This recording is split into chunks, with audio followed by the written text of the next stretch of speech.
Alistair, do you know how long have you been here in the scrubs now? 12 hours. 24 hours. I arrived at 11:45 yesterday. What's your reaction to the place? Well, it's the best prison I've been in so far. It's more easygoing than anywhere else. I mean, in Birmingham, places like that, you're locked up 23 hours a day, whereas here I've been out all day. And last night I was downstairs playing snooker and things like that, so it's quite good.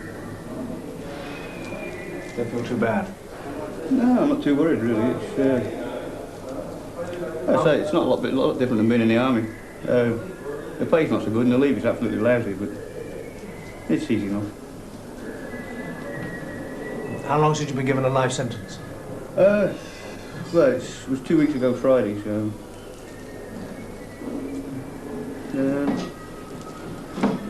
there's only another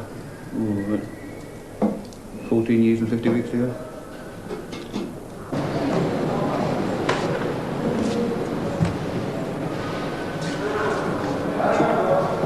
Go down on the ones. It's along on the left, number 84. Okay.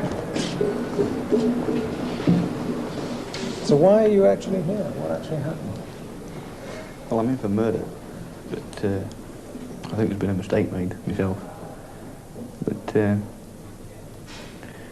it was a silly situation. It was my father that I'm accused of murdering. Well, my stepfather, but to me he was my father.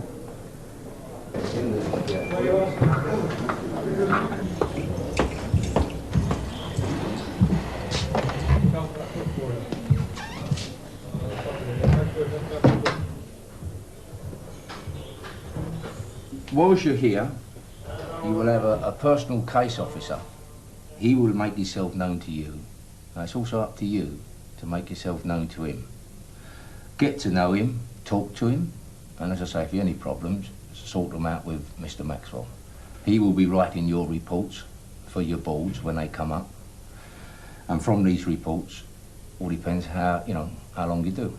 You got your sentence to do, right? You got a life sentence in front of you. I can't say how long it is it's going to be, but you work this out. And a lot of it depends virtually on your behaviour inside, how you go about your sentence and your training as such, okay? If you are prepared to behave yourself, keep your nose clean, get on with your training, you'll be treated as such, But if you want to make a nuisance of yourself or get into a lot of trouble and bother, which some of them do, you will be treated accordingly, okay? I prefer the easy way. Well, this is it. It's fine. This is how we prefer it. We prefer it that way as well. It's down to you. You've got your sentence to do. How you do it is entirely up to you, okay?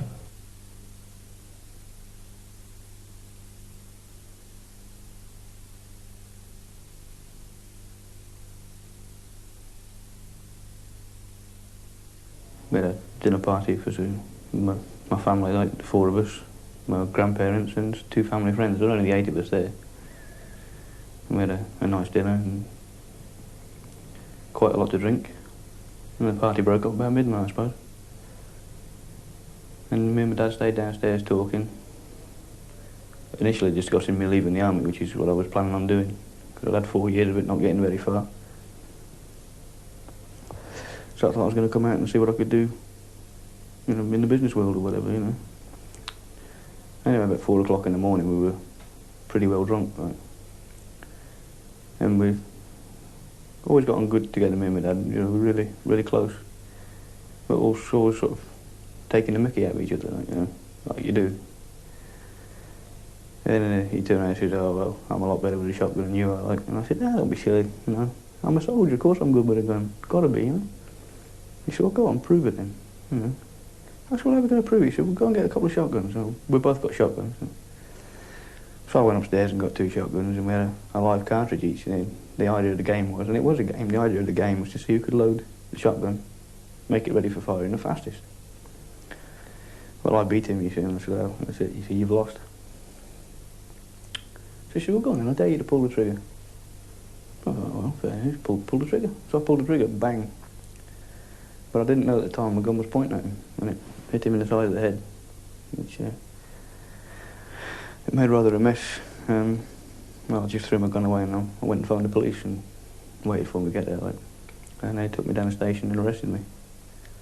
I don't really remember a lot about what happened. It was just that, I mean, I'm only going by what was said at the time and what the evidence was. Because I've got no memory of it at all myself, and total amnesia. With a mixture of the drink and the shock, I suppose. But when I went up for trial, the jury found me guilty of murder. So hence I'm doing life. It's quite difficult trying to live without him too, because you know, I mean, he meant everything to me. I mean, I've got no one to run to now if I've got a problem. Whenever I got problems, I always went home and spoke to my dad. I never made a decision until I spoke to him either, which is why I was speaking to him about leaving the army, which is... Now I've got to do things on my own. I mean, I still with my mum and my sister, but... he was really so much special.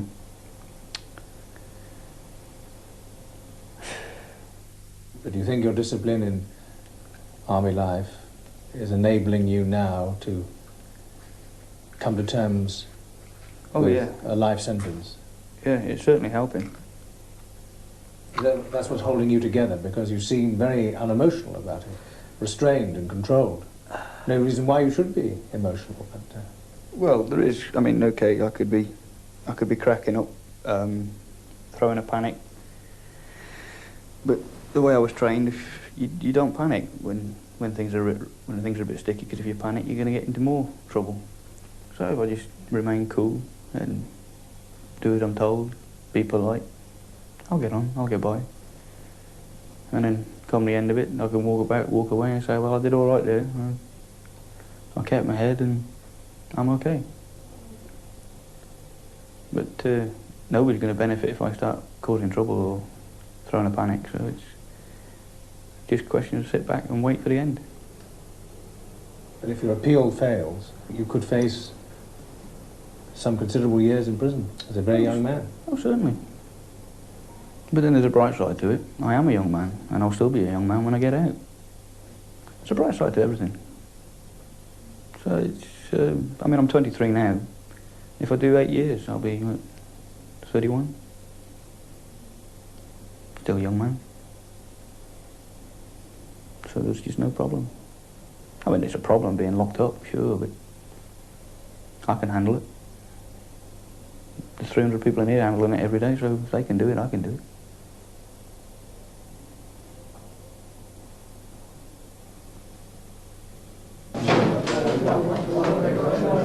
D-Wing, Wormwood Scrubs. This is where men in the south of England usually begin a life sentence. 3/4 of them have been convicted of murder. They stay between 3 to 5 years before allocation to another jail.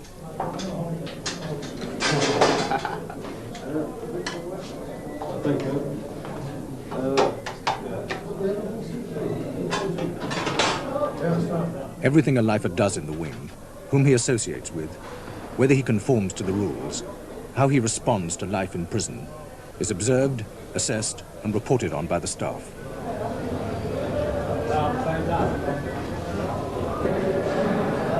A life sentence is significantly different from any other sentence. It is indeterminate. This means that a lifer has no release date to look forward to, no fixed, set number of years to be served in prison, no light at the end of the tunnel until the parole board and the Home Secretary decide on freedom. And then it is a special kind of freedom, for when and if a lifer is eventually released, he is on license literally for the rest of his life.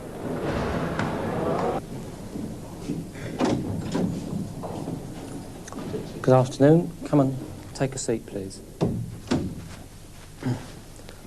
Okay. Well, first of This is a long-term training board where work, education, prison discipline, all aspects of a lifer's existence are discussed, including his sentence. A governor and other members of prison staff attach particular importance to a man's attitude towards his crime, especially to whether he acknowledges his guilt and shows remorse. In Jimmy's case, the murder of an old-age pensioner whilst robbing his house. This is your first of 3 boards that you'll have at Wormwood Scrubs, this being 6 months after your reception. Your next one will be in a year's time.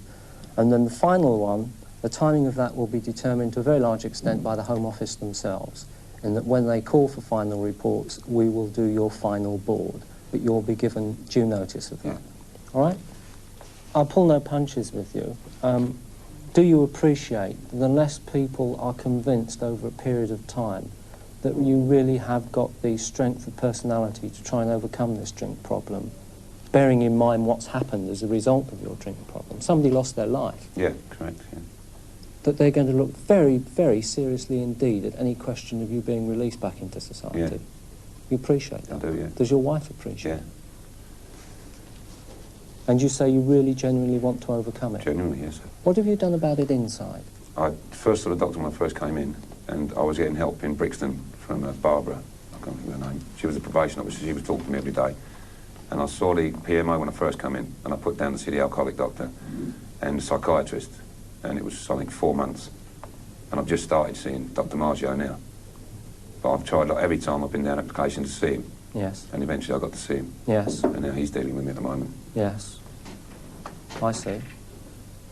With regard to getting on with people, I must say your reports are very good indeed, that it's well documented by all that you have no difficulty in mixing either with your fellow prisoners or with staff. It strikes me that you're accepting the sentence and doing it in a remarkably calm and easy way. Do you think the shock and the implication of what it means has yet settled upon your shoulders? I don't think so, no. As I said to you at the beginning, I don't know why I'm doing the sentence. I know I've got to be punished because I was there, but I don't know what I've done. You accept that you were there and that a man died. Yeah. Do you think it's right that you should be doing a life sentence? Yes, I do, yeah. I was implicated with it, you know. It's just the murder tag. Yeah. And the fact that the judge recommended that you got to do 15 yeah. years. Yeah. This is the first time lifers have ever been permitted to speak freely on camera, and the first time filming has been allowed here since the riot of 1979. But we were not allowed to film particularly notorious lifers or terrorists. Such men live here along with other categories of prisoner, including occasional short-termers. Because of this mix, the regime in D-Wing is strict. It is slowly being relaxed, but prisoners cannot meet freely on the landings or in the cells. The lack of association causes bitterness. Well, it comes it was easy in 64, and then we're in 82 now. It's got harder then. Well, you were still slopping out in 64, weren't you? Yeah, but it was easier in 64. Yeah, but that was because all the doors were open in the morning and then left all day, weren't they? But you had the kind of people you had in here then was more harder then than what you got in here now. Yes, but it's because of problems that have happened during that period that it's been necessary to tighten things up. Yeah, but if you're talking about the riot, we're paying for the riot in 79. I wasn't here even 79. So all the blokes who was here in 79 in a riot, right, they're all gone. Is that right or wrong? Most of them have, yes. Right? Yeah. So we're paying for the 79 riot? You could say that, yes. Yeah. So we're paying you for could the say that. You could say that, but at the same time, as I said before, it's necessary to control things as they're being controlled in the present moment in time. Well, I reckon we ain't getting enough association. Yeah. That's my opinion. Yeah. Well, hopefully, if we, when the rest of the buildings have been done and the facilities are there, there'll be more association. I'm getting facilities, yes. I'm on classes and all that. I can't read or write. But once you get behind the door, I get the paranoia. How would you feel if you was locked up and you can't read or write? In your position, I would feel just the same. Well, that's how I feel. People tend to think that because a judge says that one man's got... I mean, a judge doesn't say that one man does 3 difficult years in prison and a man does a life sentence and he's got to do it easy. But the staff... I mean, the punishment should fit the crime. Yeah, but the staff are treating us like 6-monthers. We ain't 6-monthers in here. No, I don't agree They with are. that. I Some don't of think them. so. Some of them. Sort of come off it. Right, Well, I don't some feel are. like 6 months. Oh, you don't, but some of them do, But don't then they? again, I mean, I haven't worked with 6 months. I've only worked with lifers. Well, you've had 15-monthers up here for a couple of days and all they're that. only lodges, aren't they? See?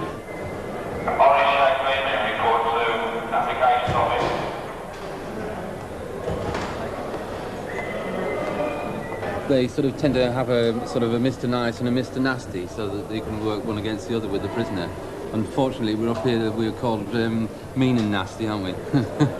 But, generally speaking, we get on all right with them. When we came up here, it was a bit difficult to start with because we sort of stood on them a bit and sort of tightened up the regime. But since then, they've they've got the hang of it. They know that we don't take anything from them they should have, and we don't give them anything they shouldn't have. So I mean, You know, it works out quite well. Which one of you is nasty and which one is mean?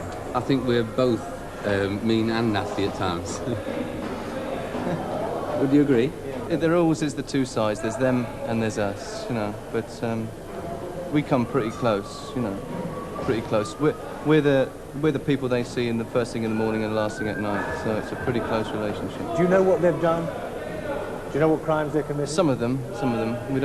You don't get a chance to find out all of them. I don't really think that it's always necessary to know what a man's done to end up doing a life sentence. Personally, I think it's better not to know. It's much easier to do a professional job if you don't know what they've done. It's much easier then to sort of try and treat them as equal. Don't you feel any revulsion? You're dealing with all men who've murdered, Yes. At times I do. But in my view, I mean, I would bring back the death penalty, and you know, quite a number of people who are here at the moment wouldn't be here then. Then we could do more for those that were left. You'd be happy to be part of a prison that hangs? Certainly, yes. You wouldn't have any qualms about that? No, none whatsoever. You'd probably reflect the majority of public opinion about that. Oh yes, I'm quite sure it would, yes. But nevertheless, I think it's something that's certainly necessary. I wouldn't say that it was a deterrent in the sense that everybody seems to think it is, but at the same time, I think we've quite a lot of people in prison who shouldn't be alive. On this landing?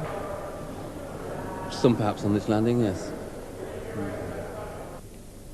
In the 16 months I spent on remand, I was in a hospital dormitory, and my window opened out onto the old topping shed, and next to it was the mortuary. And as I looked through the window, the skylight, you could see the beam. And I used to sit there just wondering what it was like for the condemned man to take a long walk. And I suppose it was basically instilled in me that the greatest crime in the world is to take somebody's life, which I have done. And to me, I deserved to be executed in that respect. There are times when I become morose even now, and I think to myself, I can't see no end to this. Perhaps I would have been better off by taking that long walk, because you could accept it. Okay, so after 3 Sundays, you walked along the passage, and that was the end. But now, there are times when the pressure is there on each of us, and you think, I can't carry on. I would have been better off. But the powers that be, back in 1960-odd, decided it was inhumane. But my answer to that is, isn't a life imprisonment sentence inhumane? I don't think a lot of people realise that you don't get physical pressure in here, you get psychological pressure, and by Christ, it gets to a stage where you just want to pick up a table or anything that'll break and just bash it against the wall so that you can hear something go, because you're in a room 12 by 8 with the door locked. Exactly, pure silence. You've got 2 windows, 8 inches by 5, and in the summer it is worse than any boiler room. And combine that with torment inside for what you've done, because if you show your remorse here, you're laughed at, as you're all well aware of. And yet if you don't show remorse when you come up for your boards, that is frowned upon. You're hard, you're a hardened criminal, etc., etc. And so you're like that all the time inside. You're pulling against it, then your guts just comes out. You just can't win.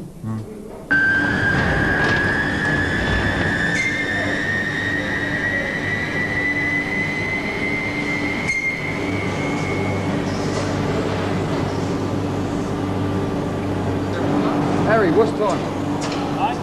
22? 20 up. Time to Do with one.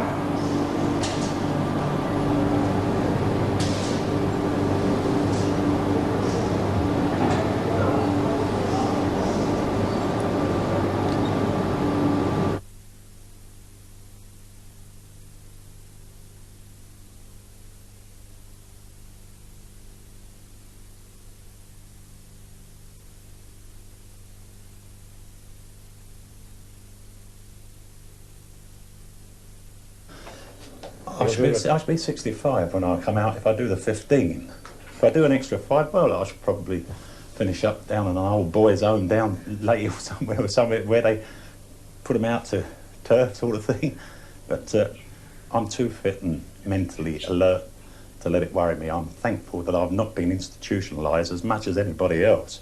I've seen people come in for 3, 4, 5, 6 years and become institutionalised. I've become institutionalised, although I won't admit it, and nor will none of the others admit it, but if you see them and you can judge them, they do. Prison just doesn't do anything good for you at all. Especially this prison. This prison is really, it's a punishment block for offenders. This is what they hold up and say, well, if you misbehave yourself in a prison in the north or the south, we'll send you to Wormwood Scrubs. All you've got to do if you're a lifer is to conform with prison rules and you're a good prisoner. It doesn't matter. I've known guys who've knocked screws out, cut people, and when they've got out, they've never been in trouble in their lives again. They've been hard men, but the day of the hard man in prison's gone. It's the rat and the snake who survives in prison. You've got to be double sly and be the hyena and give the false face, hello, good morning. And it's a lie you're living.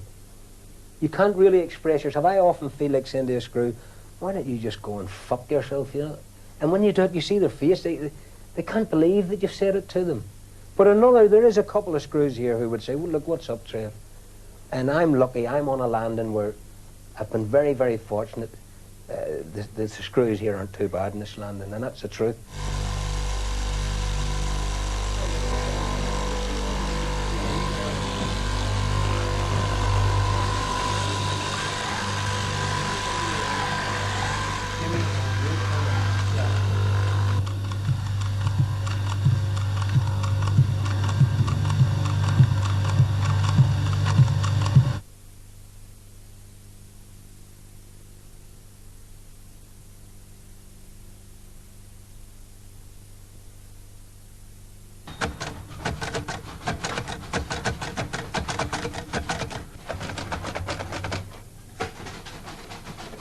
There are some positive aspects to the serving of hours, days, weeks, months, years in prison.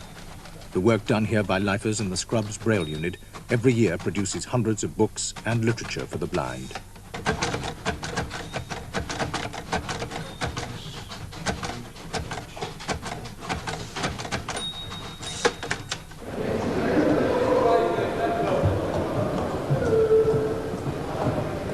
Conjugal visits are not permitted in the British penal system. Most prisoners suffer from sexual deprivation, but not all.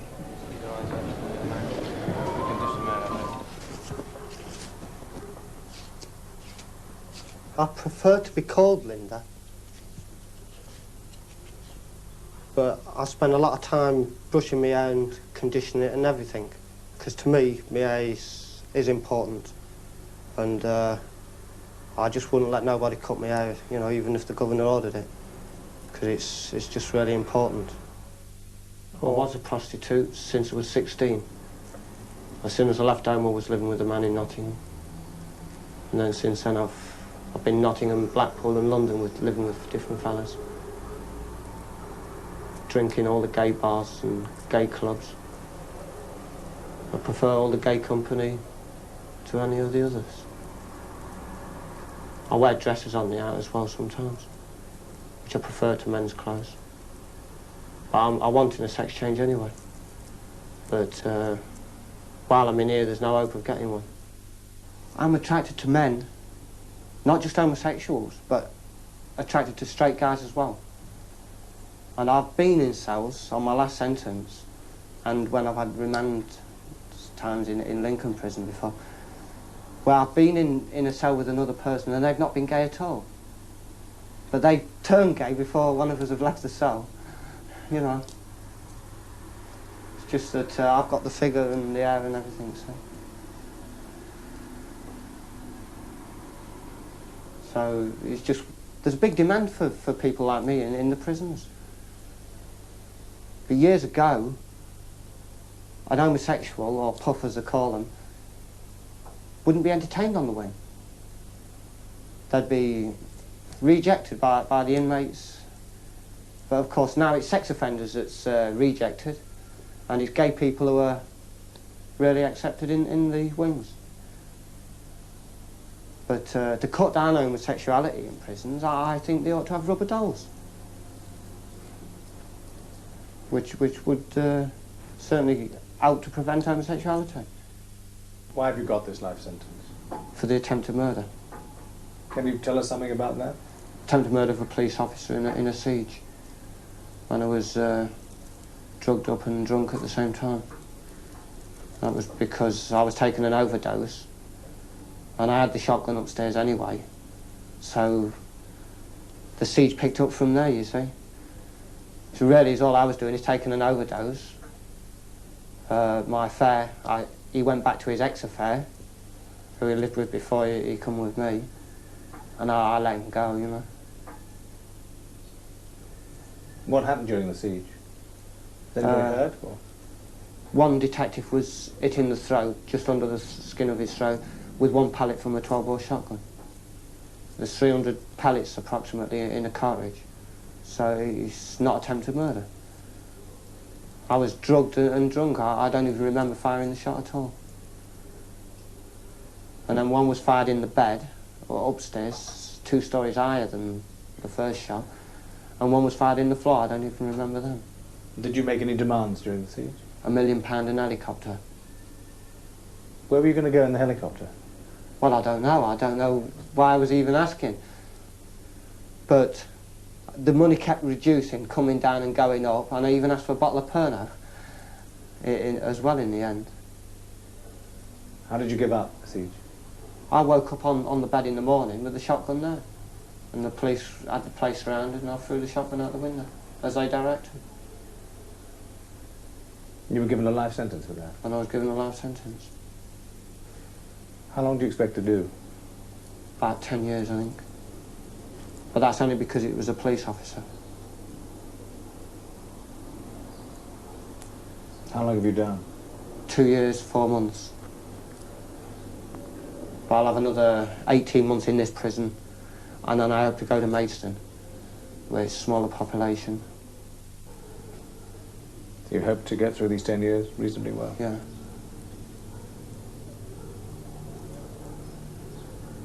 I'm going to have a pair of breasts before I get out. That's whether they let me or not, I'll get them in the end one way or the other.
These are paintings that I've done for a charity. They're going to be auctioned in November. They're all reproductions, either from prints or photographs. This one is The Red Boy after Sir Thomas Lawrence. This one is after Judith Lacer. That's a 17th century painting originally. This one here particularly appeals to me. This is St. Cecilia after John Waterhouse, who was a Victorian artist. I've done a larger version of this one. It appeals to me because I can see a lot of beauty in it, and there isn't a lot of that in this place at all. And I'm always looking for subjects like that. When I was speaking to you the other day, you remember that you said you found this place a little unreal, and I agreed with you. Well, I think I was wrong, because I thought about it afterwards, and this place is really very real to me. I think that's the problem.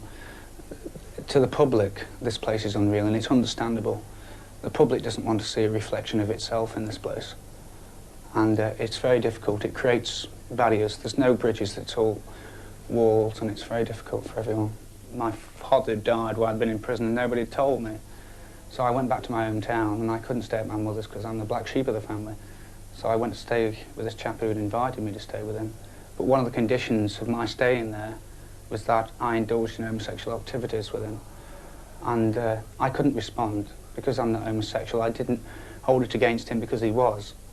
But there was a masochistic side to his homosexuality, which I found it very hard to handle. And I was only there 3 days, and I was due to leave the next day.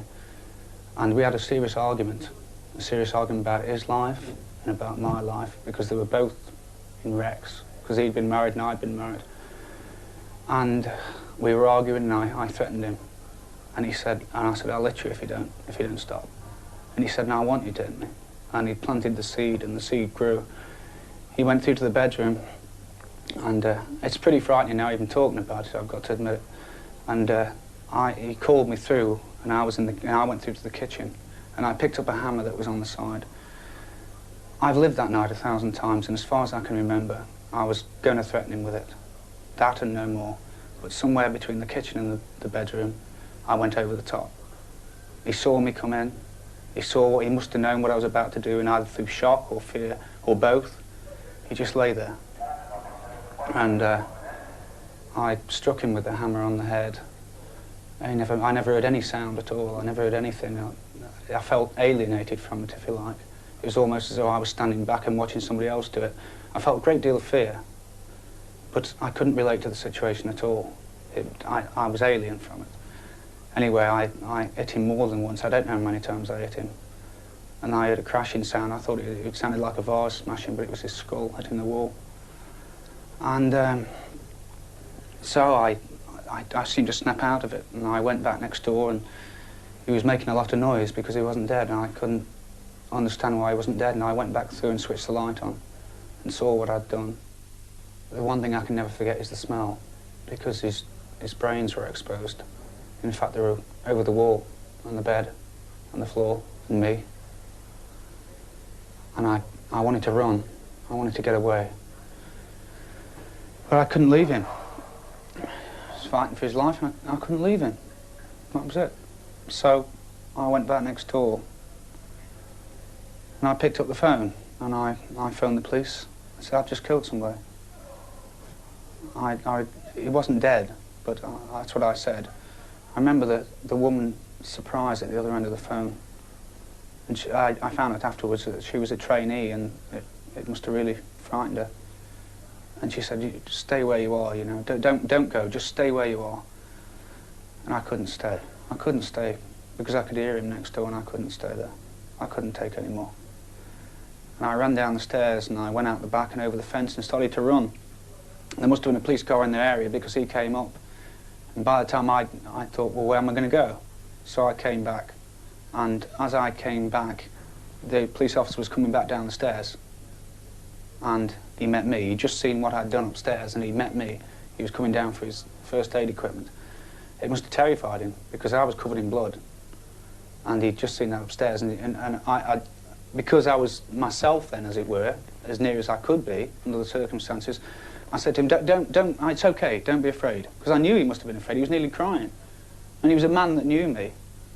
In a little country town like that, everybody knows you. He knew me since I was a child. The life sentence was right. I was given a life sentence for manslaughter on the grounds of diminished responsibility. A doctor diagnosed me as a psychopath. To be honest, Rex, that word psychopath doesn't mean a great deal to me. It's a label, and it sets me apart from society. If society could relate to what I did, they don't want to do that. They don't want to see that. So I can understand it, because society's got enough on its plate. I mean, And there I am doing a thing like that. I can't be normal in their eyes. I can't be a human being to be able to do that, because it was a terrible thing. I've destroyed something, and there's nothing I can do to change that. But I do care, you know. I care, and I've always cared, and I'll always go on caring what I've done. I mean, I can't forget it in my sleep. If I try to forget it when I'm awake, I have to forget it when I'm asleep. I'm lucky, Rex. I've got this. Some men can't even read, you know. What it's like then, I don't know. But it's difficult. I mean, I've been in prison before, as you know, on small sentences for petty offences. But it wasn't like this. It's... Sometimes I can feel it. When I step out the door, I can feel the tension, and I feel afraid. I don't mind admitting that. Sometimes I feel afraid. Because if I ignore the fear, then I'm going to be in trouble. I'd only been here a couple of weeks when somebody was stabbed in the tailors right in front of me. And, you know, prisons I've been in before, I've never seen anything like that. And the guy just came up to me and said, I said, "Where am I?" Says, he said, "Oh, I've just stuck in somebody." He didn't care, you know.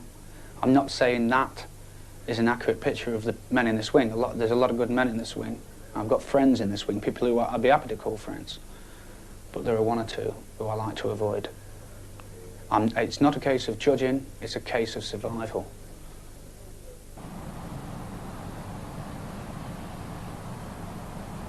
To offend against prison discipline can lead a man to the block.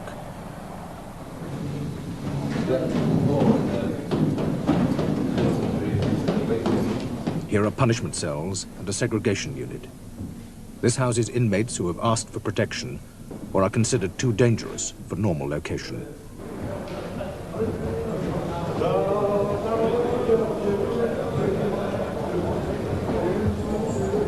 On D-Wing, most lifers do not present a threat to authority. But there is a minority who have to be watched with extra care. These prisoners, some of the most dangerous men in the British penal system, are classed as Category A. All Category A's, they're either considered to be a danger to the public, a danger to the police, or a danger to the state. All terrorists are considered to be a danger to the state. It means that any visitor I have has to be vetted by the police. Inside, it means that all my movements are logged in the Category A book. I can't go anywhere without an officer. All Category A's are moved separate to other prisoners round about the jail. I have a special cell, Category A cell. Got extra set of bars on, reinforced outer walls. It's got a Category A mark on the door, capital A. How do the other prisoners react to you?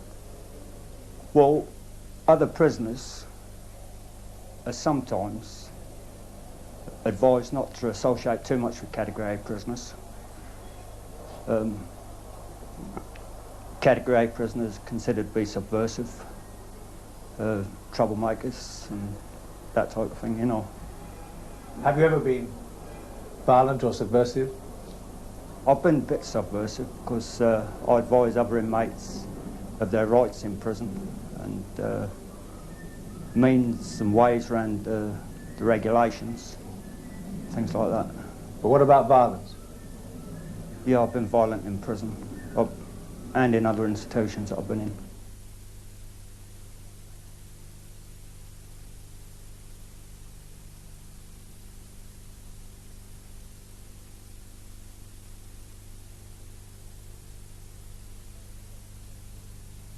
But if I can pick up your story, you broke your license and then went to another proof school. And from there, I went to Rampton. Whilst I was in the proof school, I was charged with attempted murder on another boy there, you know. And I was sent to Rampton as a moral defective under the 1930 Mental Deficiency Act. And 3 years later, I attacked a nurse with an iron bar.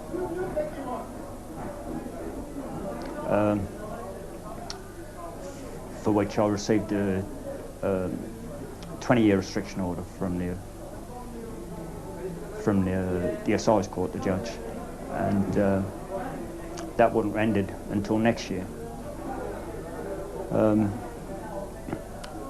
My life in Rampton was rather turbulent. For the 5 years preceding the attack on the nurse, I spent 5 years virtually in solitary confinement, or seclusion as they call it there. You know, I'd spend 3 months in. That'd get me up for a couple of weeks, and the charge nurse would say to me, "You don't look very well, David." He says, "I think it's time you were put back in seclusion." And I was back into seclusion. And they were afraid you would attack people? I was, yes. You then went to Broadmoor, and at Broadmoor, of course, you had this incident. I started off by taking hostages. I held 2 hostages there by myself. Neither of the hostages came to any harm. There was never any intention on my part to actually harm them. I was emotionally involved with a young patient there, and in 1977, Bob and a lad called Alan held my mate Philip hostage, you know, and during the hostage situation,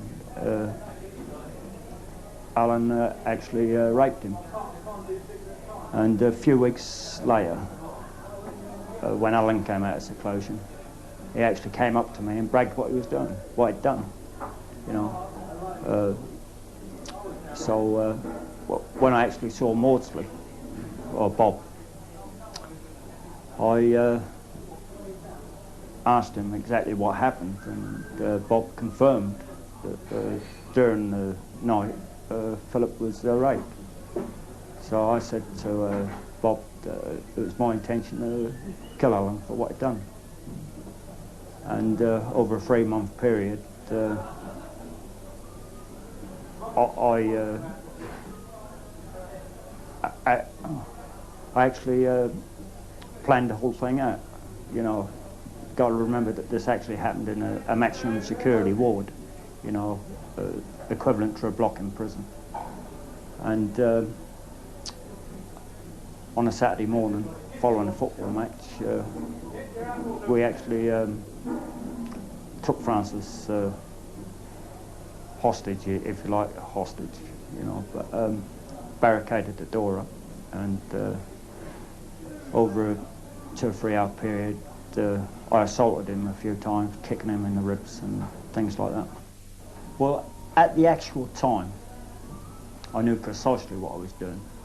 I knew that what I was doing was wrong. And I knew the consequences of my action. A couple of hours, or about 2 o'clock on the day, Francis said to me, he says, "I know you're going to kill me.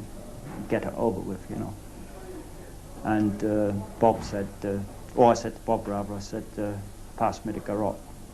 So we both strangled him there and then. You know, he was tied up.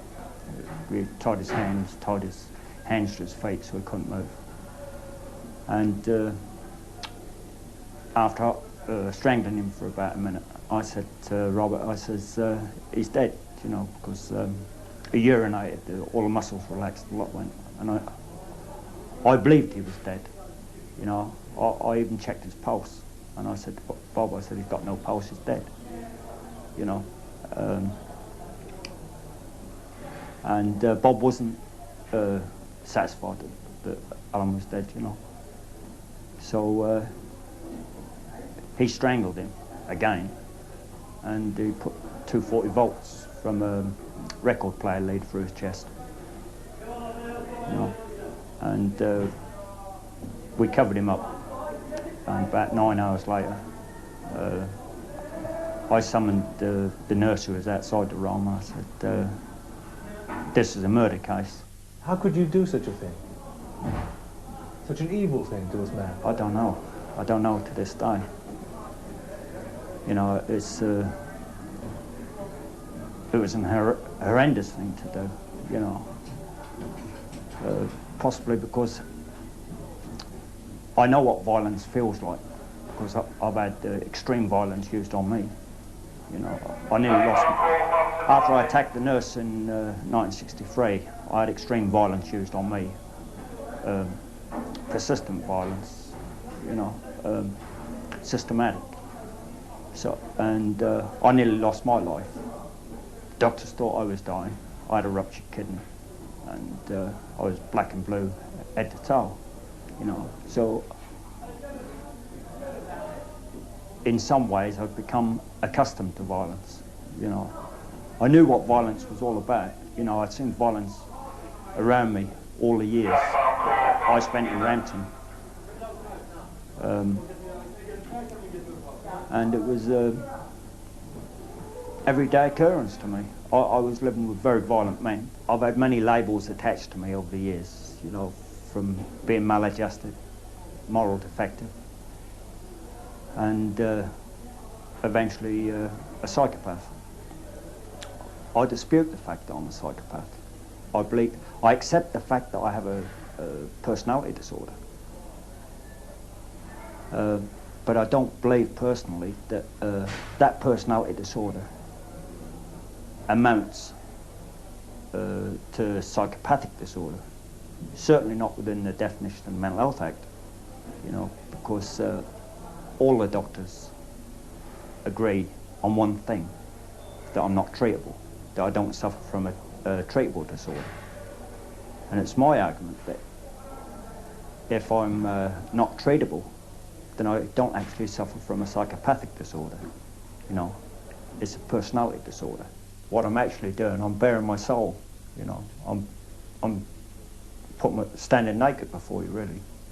A thing that I wouldn't even do with staff, prison officers, you know, or other prisoners, you know. But I know you felt you wanted to say something about regret. Yeah, well, I have a number of regrets.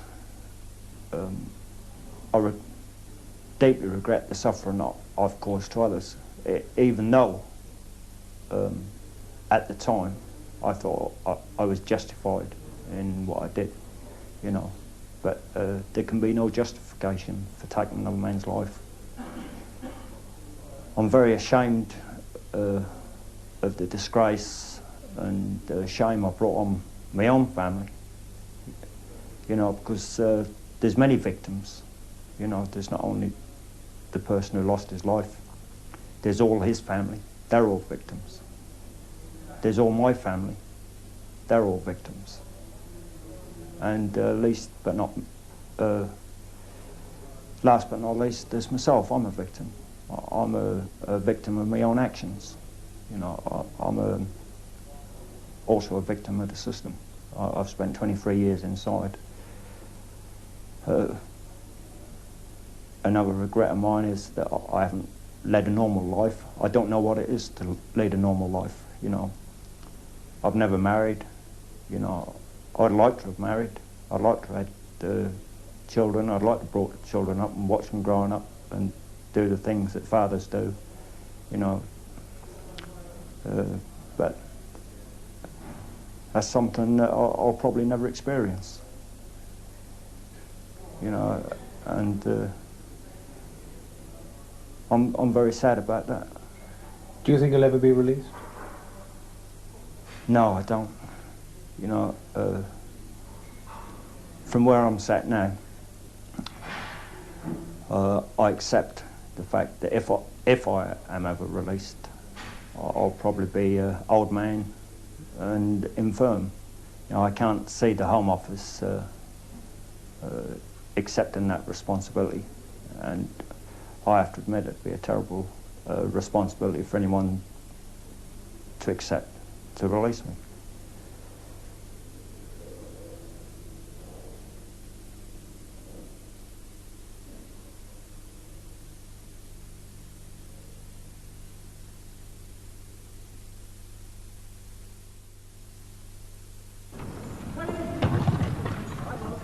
Swinton Hall in Staffordshire is a prison for young offenders. It also contains 30 lifers, the oldest 21, the youngest 16. Those who were under 18 years of age at the time of the offence are detained at Her Majesty's pleasure, the equivalent of life imprisonment.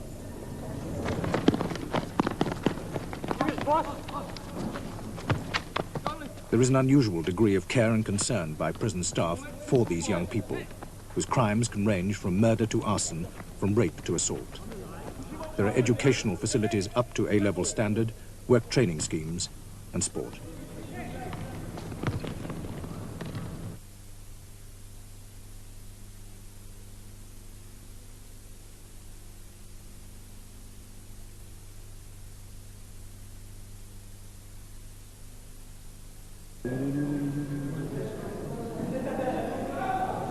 Come on, hands up, down, lads.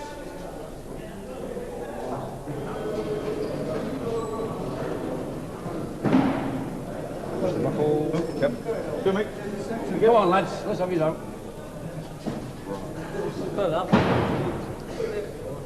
Are you on the gym, son? Well, let's have you back on the wing just now. When lifers reach the age of 22, like other young prisoners, they must leave the sheltered world of Swinfen Hall to continue their life sentence at a man's prison. Martin, at almost 22, is one of them. I left school, did 6 months on the dole. My brother suggested that we go self-employed. From going from £9 a week on the dole, giving my mother £5 a week and having £4 to myself. From that till 80, 90, £100 a week. It's unbelievable. I could do what I want, go where I want, spend as much as I want, stay out when I want. It was great. It was, you know, it was like being rich, you know, from £9 a week. And I started off drinking when I was 13, mixing with people in the mid-20s. I was drinking 6, 7, 8, 9 pints at 13, 14. Going out, I mean, I didn't enjoy it because I was throwing up everywhere when I was going out to the pubs, making a right mess of myself, embarrassing people. And I gradually progressed into Neon being an alcoholic. We went to one nightclub and they wouldn't let us in. And we went to the Lafayette nightclub in Wolverhampton. And we had 3 breakers in there, quite a bit to drink, like. We come out, and while we was in there was a bit of trouble, a bit of shouting going on. But we didn't want any trouble, we was only out for a good night's drink. And a couple of lads started pushing away about me, telling them we didn't want no trouble. And we got outside, like, and we all jumped in the car. And there was a car in front of us, and we followed it off, being a one-way street. And they were giving us abuse out the windows, like. And we give them abuse back, kind of thing, right? What we thought at the time, they were the two gangs together. These 4 lads had come behind us, and my brother got out the car then, and I was still talking to these lads. And there was quite a bit of shouting and swearing going on between us. And then my brother got out and opened the boot of the car. He grabbed a 4-foot level. He ran across the road and he hit one of these lads across the back, the big lad in a bomber jacket. I turned around to have a look what was going on, because I was still talking to these lads, and I seen these 4 or 5 lads onto my brother. So I run to the boot of the car. I don't know what made me do it even to this day. I put my hand in the boot and I grabbed a level. And I've never used a weapon in my life, you know. And I went across the road, and this fence was only about this big, and I wasn't swinging the level, I was just holding it, you know. And I jumped over the railings, and when I landed, all the beer rushed to my head, you know, after having so much beer. And I was swaying a bit, and when I opened my eyes, this lad threw a punch at me. And I just swung. I just swung with the level. I didn't aim or pick a place out where to hit him. I just swung it. And unfortunately for this lad, it hit him across the top of the head. What were your feelings when you realised that the lad you'd hit with the implement had died? I was totally shocked, because those things, you hear them on the radio, you see them on the telly, and you read them in the paper. You never believe it's going to happen to yourself. And I was devastated, I really was. Then I found out who the lad was, and I knew him, and I knew his parents, and it hurt even more. You know, it really, really hurt. And I just couldn't believe it, you know. I still can't believe it now, really. You were then given a life sentence for the crime. Did you plead guilty, or you plead not guilty to murder? It should have been.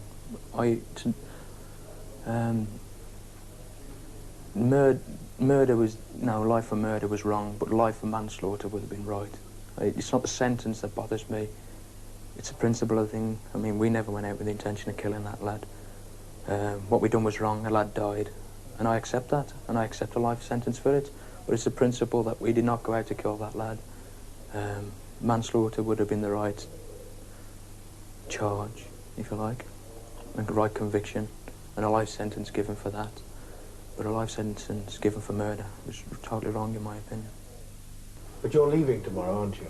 Yes. Now, what do you feel about that, and where are you going? Gartree, maximum security prison. That was a real shock to me, because I've done miracles since I've been here. I mean, I come away from school with no qualifications whatsoever, and I've taken 6 exams. Since I've been here, I've got a very good job. As life as go, it is a trustee's job, although I cannot go outside the prison or near the gate, which is obvious reasons for security. And I'm just shattered. I just can't believe it that they'd send me to a place like that, you know. Gartree Prison, where Martin is going, is a new lifer centre for adults.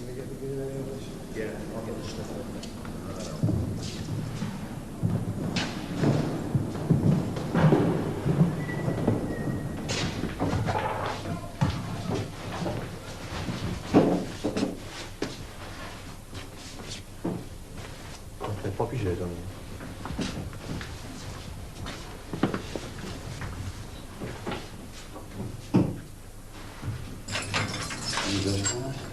I don't think I'll ever change this place because it's not the surrounding, it's the place itself, it's the people that's in it, the members of staff. You know, they've got a good working relationship here. It's not your average prison. This is not prison, you know, it's not the true prison, your local nicks, your Greens, your Wakefields. It's a special regime. You're lucky, very lucky.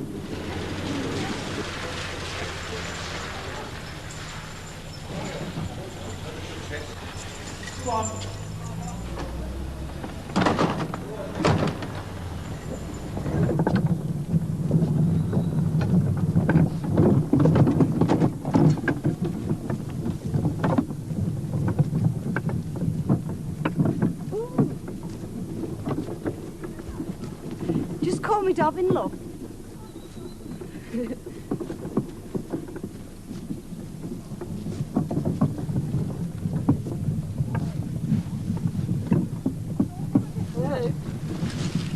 The majority of women lifers begin their time in prison in Durham Jail and then transfer here to Style Prison near Manchester for the middle years of their sentence. Most of them, unlike the men, committed their crimes in domestic circumstances. Being in prison can coincide with a woman's childbearing years. It can mean separation from husband and children. For some of these women serving life imprisonment are also mothers. And this is probably more traumatic from a woman doing a life sentence than from a man. I think a woman's life is bounded by time factors, monthly periods for a start off, and it's very, very hard to tell a woman you're going nowhere, you're doing a life sentence, but yes, you're growing older, and when you go out, all right, you may have been desirable to men outside before you came in, but you'll be going out to a different situation. And all women like to think time stands still, and it doesn't. And this is one of the very, very hard things for a woman to cope with when she's doing a life sentence. When a woman kills, it is really passions unleashed. This crime of passion syndrome, I would say, is more evident within the small group of lifers that you have in the women's side of the prison service than it is in the men's. Men will rob and kill for money. A woman's usually done it with someone else in mind. I do. I always noticed that. 17 days. Nigel, for £100 and a place in the final. What is a widgeon? Widgeon? Widgeon. Can you spell it? W-I-D-G-E-O-N. Widgeon's in a pigeon. It's a guess. It's a type of cooking utensil. If not, so we can offer it across. Barry, do you know what a widgeon is? Is it a bird? Oh, don't laugh, Mum. It's, what sort of a bird is it? Type of pigeon? It's not. It's not. It's a wild duck. Never mind. Curiosity Magazine Frank with the scores of Barry now with £245 and Nigel Frank with £190. Met this guy, right, through a friendship society. And the kids was with my mum and I went off with him. And we're staying in this guest house.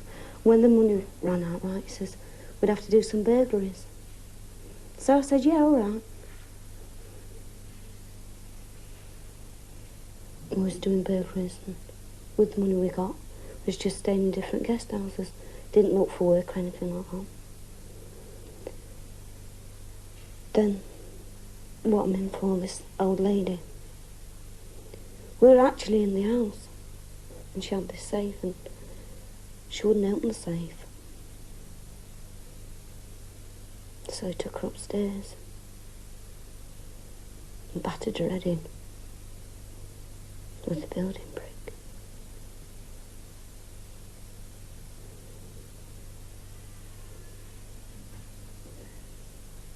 Then we went off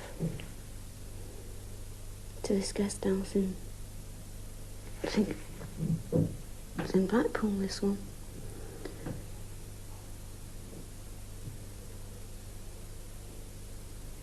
Then we eventually went to Manchester and I saw it on a billboard. Northwest wealthy widow battered to death. And I says to Colin, that suits you now? And he says, no.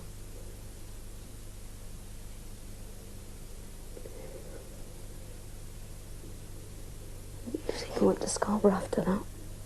That's where we got arrested for burglary. Because I did some burglaries there. Then in the afternoon, the police station says to me that Colin had admitted to the murder. It happened in Chester. I didn't believe them, because they set you up anyway. But it was true. So they took us to Chester.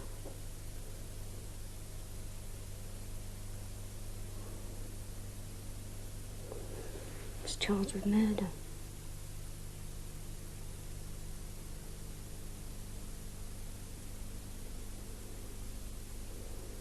You were the accessory? I was charged with murder. That's what I'm doing a life sentence for. Were you there when the old lady was battered to death? I wasn't. The old lady was in the bathroom. I was on the landing. Could have saved her, I suppose. Could have wanted my head battering in as well. But you don't think about that at the time. Why did he do this? Because she wouldn't open the safe. And because he's a psychopath. I think he actually enjoyed doing it. You couldn't have restrained him, stopped him? Saying it now, probably could, if it happened now. But not then. I was too frightened.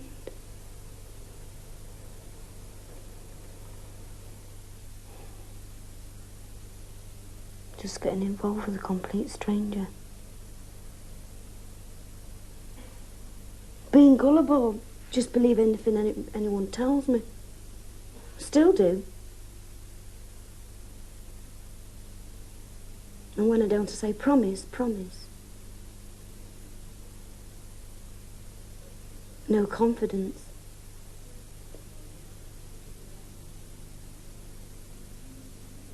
But you never egged him on. You never said to him, we must get that money. I don't care how you get it. No. How comes you met this man? Through a friendship society, like I said. Saw the address in the paper and I wrote to it. And sent me loads of details of different guys. And he only lived in Nottingham. Don't laugh, it's not funny. So I wrote to him and he came to the house. Was that the way you wanted to meet a man? No. Couldn't meet one ordinarily. No one would look at me. Why? No. Why would no one look at you? You're an attractive woman. They only want you for one thing. I'd probably give them that impression.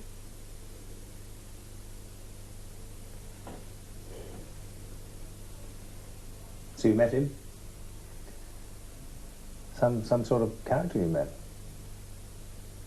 Yeah. Had you no idea what sort of man he was? Or? No, I didn't care. He showed me a bit of affection, didn't he?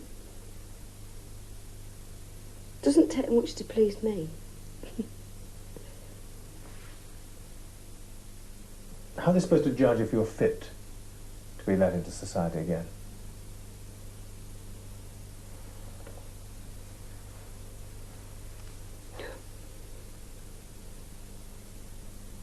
I don't know, because who's to say that we are?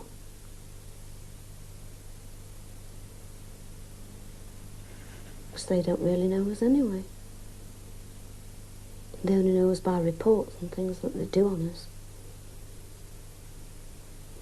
I wrote to my mother today, and I says that no one knows me like she knows me. They don't. Are we seeing... You're seeing the real Joyce. Because you're real with me, so I'm being real with you.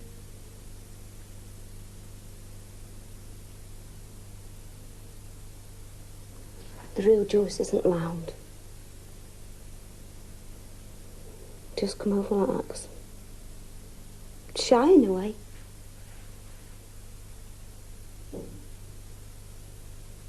How long were you in love with Colin? The man you eventually had this affair with, and it sort of ended in disaster. Until they stopped into prison visits. It's about 4 weeks afterwards. Is that Colin on your hand? Yeah. Who are the other names on your hand? The father of my children. My mother.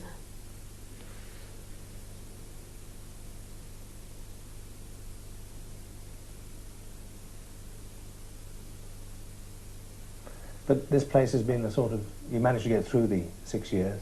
Yeah. Do you think it's changed you? Are you a different Joyce now than when you first sort of came? No.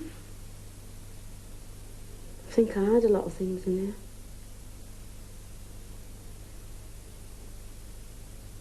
I don't think prison does change you. You're still the same person.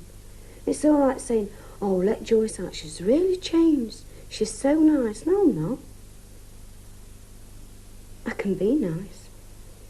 But it's not changed my views on many things. Such as?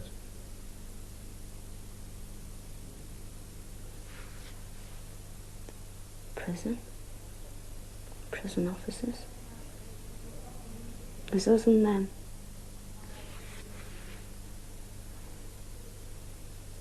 But if you were to be let out tomorrow, would there be a sort of repetition of events? Would it lead you to some... You're saying that for my benefit? No. No. Everybody wants their freedom, but...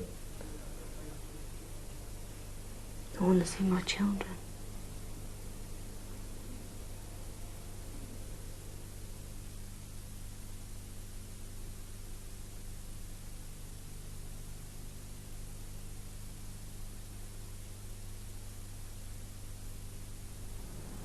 The prospect of enduring barren years in prison leads some lifers to despair. In the United States, there have been several recent cases of murderers demanding their own death. Dennis, here seen in Wakefield Prison, sees no point in living. After serving 12 years for attempted murder, he went straight for 7 years. But in a quarrel, he murdered his mother and was given a life sentence, with a recommended minimum of 20 years. These judicial recommendations are rarely ignored. After a life of crime, I reformed, if one can use the term, led an honest, industrious life. And after 7.5 years, the lot went for nothing, just over a silly argument. I've got nothing to look forward to. There's no hope. is no hope period. I'd be better off having my life terminated. Yet they won't do it. The opinion is that hanging is barbaric, which I think it is, but surely a person should have some form of system whereby, say for instance, 3 capsules, 2 doctors to administer them. 1's lethal and 2 isn't lethal. So no doctor would know which one give the lethal dose and receive all 3 injections. I believe in that. Another form of euthanasia. It would save a lot of trouble, a lot of expense, and therefore the person would pay for the crime. But in my opinion, hanging is no deterrent. It's no deterrent, hanging. I've always maintained that. It's no deterrent. Because the majority murders happen on the spur of the moment. You know, if hanging was in force, I would have hung. And yet there was no intent, there was no premeditation. So therefore, hanging wasn't a deterrent in my case. In the majority of domestic cases, which mine in this instance is.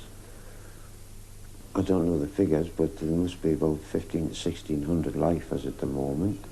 Next year there's going to be more, the year after more. When's the saturation point going to be reached? What are they going to do about all these men with 20 years, 25, 30 years recommendations? They'll have to do something.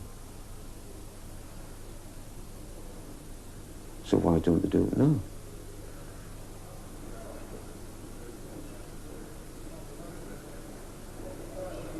Hang.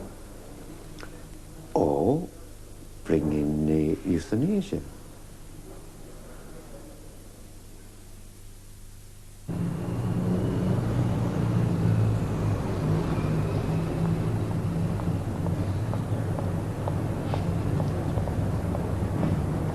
Because we've got a load of work. Yeah, and also from... All the major decisions about when and if a lifer is released are taken here in the Home Office.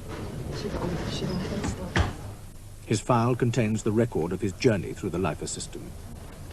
In the beginning, his progress is assessed jointly by the Home Office and the Parole Board. Then follow further reviews by committees. His file grows with reports by prison staff. His freedom is finally decided by people he will never know or meet. For a lifer is presented not in person, but on paper. It is then the Home Secretary's task to release or not to release. He has the last word. A panel of the Parole Board must include a High Court judge, a psychiatrist, a senior member of the Probation Service, an independent member, and Home Office advisors. They will consider release by studying a dossier of reports on a lifer's behavior in prison, his current state of mind, his prospects for employment, his family, and above all, whether letting him out might be a threat to public safety. Before release is granted, the views of the Lord Chief Justice and the original trial judge are considered.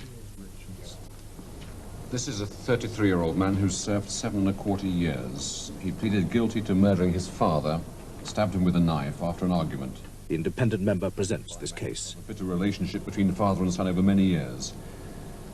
At the time of the trial, the sentencing judge made no recommendation and subsequently advised that 8 years would be the minimum appropriate and 10 years more appropriate for the offence. He served 7¼ and the Lord Chief Justice supported the recommendation. The prisoner was no stranger to the courts when at the age of 26 he was given this life sentence. All his previous offences are against property. More recently, before this offence, he was on several occasions in hospital for treatment for depression. And then the build-up to the actual offence, he was discharged to a community home. This didn't suit him, so he took himself off. And 10 days before the murder, went to live with his father. The fatal outcome of this we now know, and the details of the offence are fully recorded in the dossier. The first 3 years of his sentence brought intense depression and withdrawal, After 3 years, the Assistant Governor commented that thanks to a high level of staff support in the prison, this man had emerged from a depression and seemed to be cured of it, and he cites 3 main reasons for what he describes as a quite remarkable change in this prisoner's character. First, that he's come to terms with his offence and the sentence with acceptance of guilt. Secondly, increased self-confidence in relationships and ability through the training in the prison. And thirdly, the discovery that he is, after all, valued by some members of his family, after reconciliations with 2 of his sisters and a developing relationship with his girlfriend. In 1978, the Assistant Governor considered that this man should do less than an average life sentence. And in 78, the consultant psychiatrist reported that he shows appropriate remorse for the killing, does not show any pathological guilt regarding the offence. He may well be a suitable candidate for early parole. So the signs were there 4 years ago that things are looking up. So you rather inclined... Yes, I would be... ...to sooner rather than later. Yes. Anthony, how do you feel about that? Well, although this man had many previous convictions, he had none for violence. The judge. As this crime centred on his hatred for his father, it is not likely to be repeated. Yes. Accordingly, there seems a minimal risk that he will commit a violent crime if released.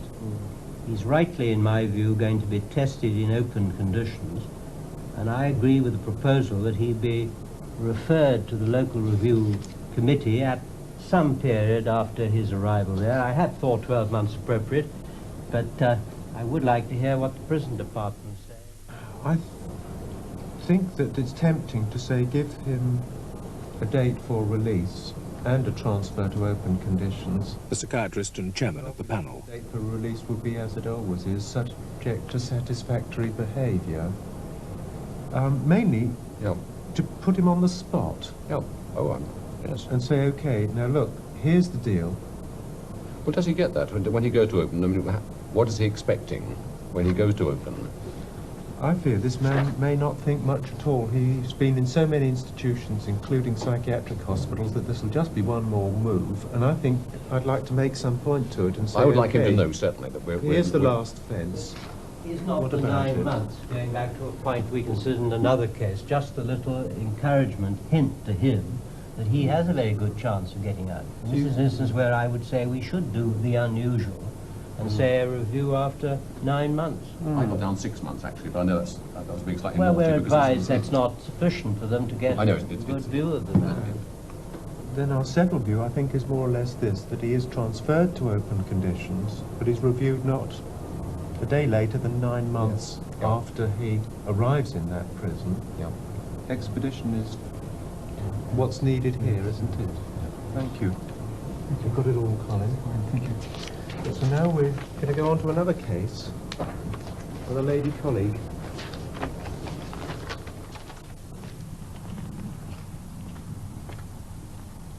Keith's case is similar to the one the parole board considered.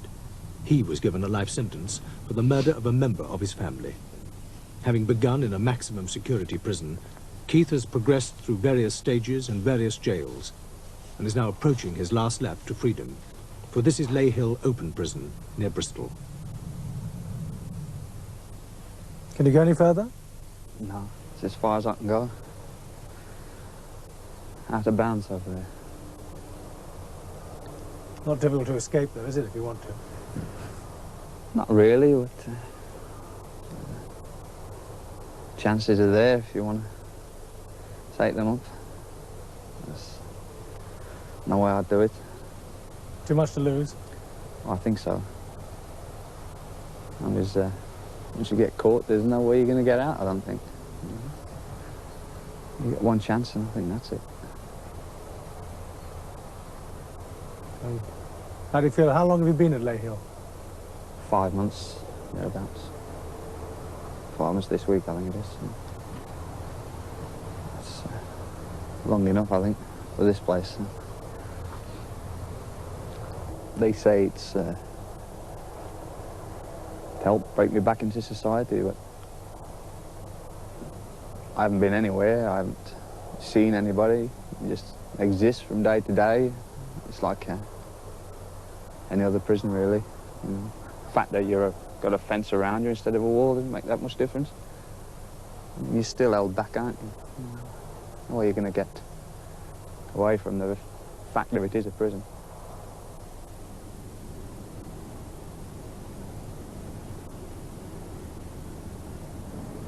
I mean, there must be a reason for my being here, but until they tell me, or, you know, I don't know. I can't see what they're after. I mean, it's typical of the life sentence anyway, isn't it? They don't tell you whether there's anything wrong with you or,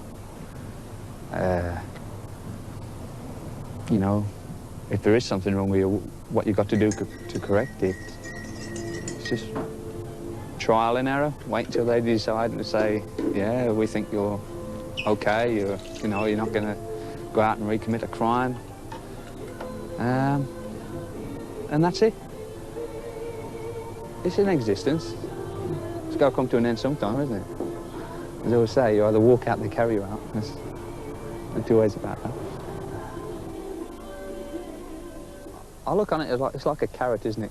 Dangled in front of the donkey. Play my cards right, I can be out there someday. And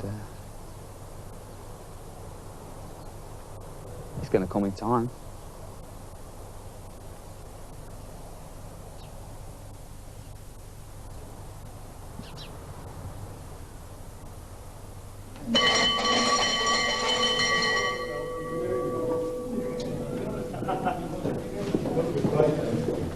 I'll take you now. Hey!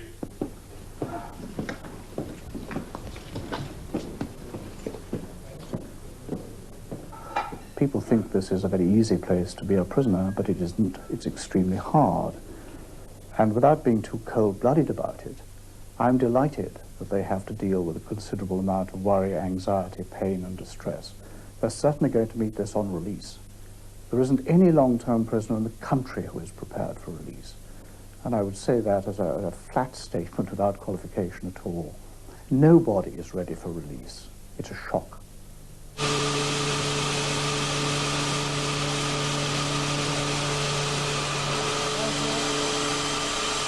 George was given a life sentence for the murder of his girlfriend.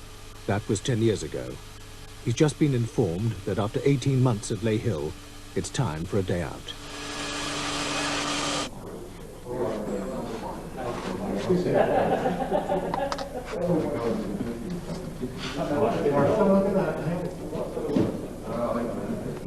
Despite Keith's misgivings, prison staff have decided that he, like George, should be subjected to an afternoon in Bristol, to the reality of life outside. Jesus, what a mess.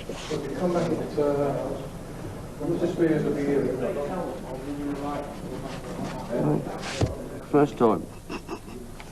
Some success.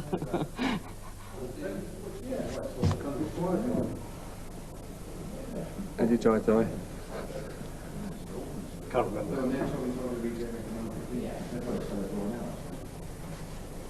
I think I've been better off going without. Well, all the men suppose they want to do it. And we'll give that some thought and come back. Well, no, it's all the wooden racking all throughout. It was all right? Restricted. How long did you wear a jacket, tie, suit? Jacket's like any coat, but tie and that. Over 10 years now. How does it feel? Uncomfortable. Okay then, no rude comments about women drivers, right? Close your eyes, Keith. Yeah. You're not nervous, Keith, are you? No, you're not nervous. Go on.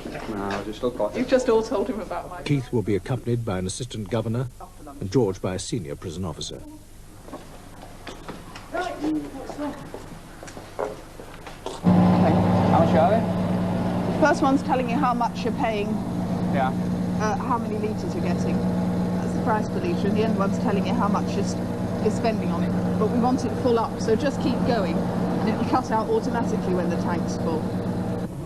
First time I saw this new money was when I was at Wakefield. They used to pay you out at Wakefield in new money. In new money, yeah. they paid you the actual yeah. cash? In the actual cash. It was a bit strange when I first went out.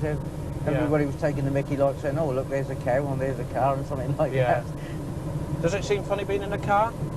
Because obviously you've only been in the transit I've only and the been in lorry. the transit, it just hasn't really sunk in yet. Yeah. It's, So it must be just most one of them unusual. things, yeah. It's a bit nervous because it's, you know, the first time in a long time, it just hasn't sunk in that I'm actually going out somewhere instead of being stuck in the prison all the time. Two price. Right.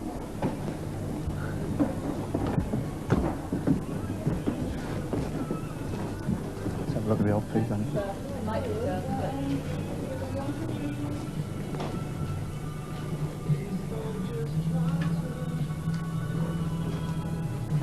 They do a lot on progressive, you see.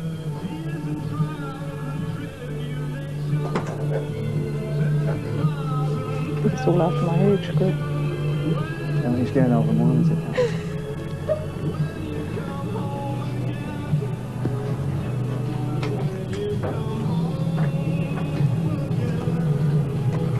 I think we're about £5 when I come in.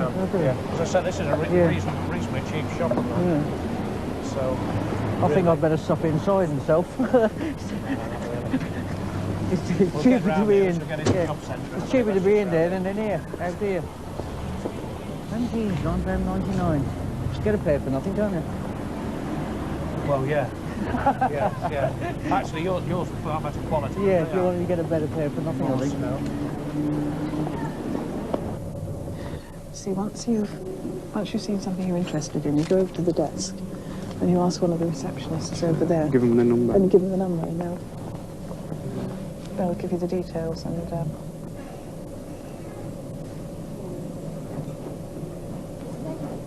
At the moment, I wouldn't stand a chance. why not? They're skilled, aren't they? But then you've always got the other things that you can fall back on. If you didn't get your qualification before you finished, there's always the other things you could drop back on and try and do it at night classes, but you find better to do it before you're discharged. Various bits. Get a little... My young I'll see the old postcards. Yeah. Reproduction of the old postcards. Yeah, various things with that. If you could wander up to the counter for us and get us half a dozen first-class stamps, will you? Save me bothering while I have a look here. Ta.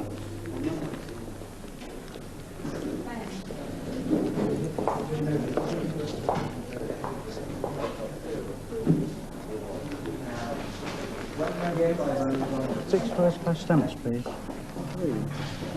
Thank you.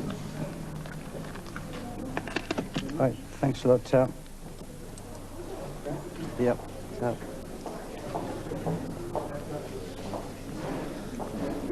That's it. Okay. Yeah, here's your 6 stamps, and there's your change. Thanks a lot. Cheers. How much were they when you came in? 6 pence or something like that, wasn't it? 6 old p. Yeah, 6 old p. No, it's 15 and a half. 15 and a half new Yeah. p, that's what? 3 shillings, isn't it? 3 shillings. 3 and tuppence eighty, eh? 3 and tuppence 80. 3 and tuppence 80.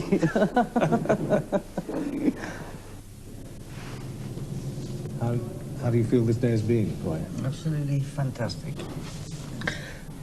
The prices of the things has shook me very much. I mean, 7 years ago, or 9 years ago, I paid tuppence for a carrier. Today I had to pay 15 pence, which to me is all wrong. But the rest of the day was very good. The person what took me was very good indeed, so I've enjoyed myself very much. But the prices of the things has risen very much indeed. So What do you hope for now? that I get out and I can become, I'll say, a well-worth member of the society again. After today, I hope I can do. After the showing of today. But you don't know when you're going to get out? No, I don't know. I'm still waiting for an answer. Yeah. I hope it's within the next 2 months. I hope I'll get an answer within the next 2 months. Yeah.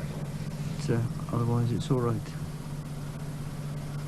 Now I'm back to becoming a con again. Yeah? As we finished filming George, he received welcome news. What's your full number? 573044. George Ernest Francis Morris, the Secretary of State, has decided upon the recommendation of the Parole Board that, subject to his continued good conduct and satisfactory arrangements being made for his resettlement, this prisoner should be released on the 7th of October 1983 and should be informed accordingly. You must be joking. I'm not joking. It should be made clear. What did you say in the car? I said it's been a fantastic day, and it would be a fitting end that I got my day today. But I didn't know how to sit in the car, as I knew. So you. It should be made clear to him that this is a provisional date only and that it is subject to the requirements indicated in paragraph 1. That's your continued good conduct and satisfactory arrangements for your resettlement. He should also be told that conditions requiring him on release to place himself under the supervision of a probation officer, to reside and work only where approved by that probation officer, and possibly other conditions will be included in his licence. It should be decided that Morris should spend a period on the working out scheme at Kingston prior to his release, and transfer instructions will be issued in due course. Kingston? Kingston, that's where you wanted to go, isn't it? Yeah. Well then. I'm sure you're Now we know why ready you've for got the the joke. Southampton mug, don't we? What date did I say? 7th of October. When? Next year. That's right. Okay. But how certain can you be that men who've killed won't kill again? If you want to be quite sure that somebody will never kill again, never kill again, there's only one thing you can do about it. You take them out and hang them. That is the only way you'll ever be sure. If you are not going to do that, then a life sentence which does allow a man to be released, to some extent at any rate, on the basis of his ability to prove that he can now cope with conditions that manifestly he couldn't cope with before. Life sentence is the only way you're going to find this out. If he's got a determinate sentence, he doesn't have to try. He knows when the date of release will be. If he's actually got something to work for, then this gives him an incentive to try, and a degree of motivation that no other sort of prisoner has. Our lifers work harder for their release than any other people in prison anywhere. And from that point of view, yes, I think it's not only justified, I think it's an excellent arrangement.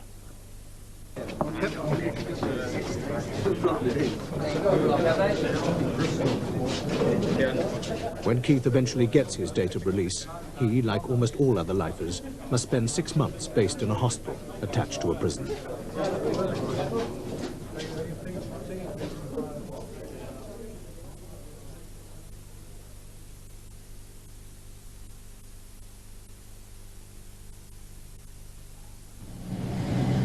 A lifer can be recalled to prison at any time if the Home Office receives reports of serious misbehaviour, even if he has not committed an offence. He has no right to appear before a court. He can only appeal to the parole board from prison. If his appeal fails, he continues to serve his life sentence until deemed fit for release. John was recalled for threatening his second wife. Now he is on his way out for the second time. Well, it's been 22 years. I was given a life sentence in 1960, although I entered prison in 1959. Christmas Day, 1959. I killed my wife by pushing her over a cliff. We'd been to a party, a little bit of altercation. I'm not too clear on the details, but there was an argument and I pushed her and over she went. I suppose if I'd been sober, I would have realised that there was something seriously wrong, but she was conscious, coherent. And we got back to our house. I put her to bed and woke up the next morning to find a dead wife. The doctor just lived along the road from me. And the doctor pronounced her dead. Police were called. I was taken into custody. 4.5 months later, life sentence. It went on from there. I was eventually released from this hostel in 1970. 12 years. I eventually remarried, bought a house, settled down. I was fairly ill physically during this period, although I didn't realize at that time how ill I was. and my marriage started going wrong.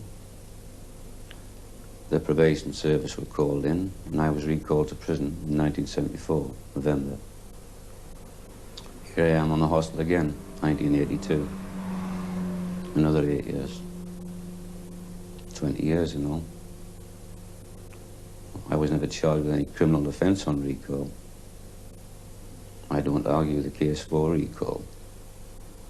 What I do argue is the length of time I spent on it, the lack of facilities to present it as a defence. In point of fact, you were first recalled to prison and then told why, and asked for your side of the argument. It's very difficult to argue from inside a prison cell, because although I've only been convicted of one offence, the crime of murder, I'm bracketed as a thief, a liar, a cheat, or whatever, by the very fact of being in prison. Who am I to argue? Convicted. No defence. Because you're on life license for all of your life, aren't you? For the remainder of my life, yes. When you're given a life sentence. Yes. Everyone assumes that someone who is killed has no conscience, no feelings, no emotions. It isn't true, you know. It isn't true at all. All right, 20 years in prison, 22 years in prison. Is that my punishment? Not a bit of it. That's the very least part of it. My punishment is living with myself. You try living with a thing like that on your mind. And I'm not looking for pity. But I love my wife. And you might say, well, you're 45 now, it's in the past. Must be almost forgotten. Yeah, not a bit of it. You may say something, I may read something. Oh, whatever, just a fleeting thought, and it's there today in 1982, just as vivid as it was in 1959. You learn to live with it, or exist with it, because it certainly isn't a life. You're burned out inside. And you lose some of your abilities to form emotional relationships, whether they're on a purely platonic basis or whatever. You lose this. And I find myself now at the age of 45. Whilst I can feel compassion for people as a whole and for individuals, that's about the only emotion I can feel. Affection, that's gone, that's dead. In fact, I'm dead. And I'll never be alive again. What is it like living in the hostel here, and have you a job? I have a job. I'm a chef by trade, which I learned in prison. I was a railway signalman prior to that. I'm earning a fairly good living. The hostel as such is like a fairly large boarding house. You're left pretty much to your own devices. There is assistance there if you seek it. After serving all the years in prison that I have, you tend not to seek advice. It can have terrible repercussions. And by that I mean that if you express any anxiety, the very next thing you know you're being consulted by a psychiatrist. And that can result in you being taken back inside again. So if you are anxious, you tend to keep it to yourself. And it was for this reason, in point of fact, that I was recalled. Do you think it's a gamble, you talking to us at all? It's a bigger gamble than you will ever be aware of. I was first told of the possibility of this interview a couple of weeks ago, and I gave it a great deal of thought. I'm not on an ego trip. All I'm trying to do is to help those men in there serving the time as I've served my time, hoping to cause a little crack in the ice, hoping that the general public will see I haven't got two heads. I'm not 6'7" tall. I'm 5'7" as a point of interest. A very small man. Small in both senses of the word. And all I want to do is for people to see that All right, we've committed a grave offence. We don't try to hide from that. We've got to pay for that offence. But are we going to release men or automatons? I've said to you that I can't feel anymore on a deeper level. And that's what the system does. It gets you to conform. But who is conforming? What is conforming? I still feel as I felt in 1959. Older. In some ways a bit wiser. But I'm not a person anymore. I've got the shape of a person. But emotionally, I'm hollow. There's just nothing there anymore.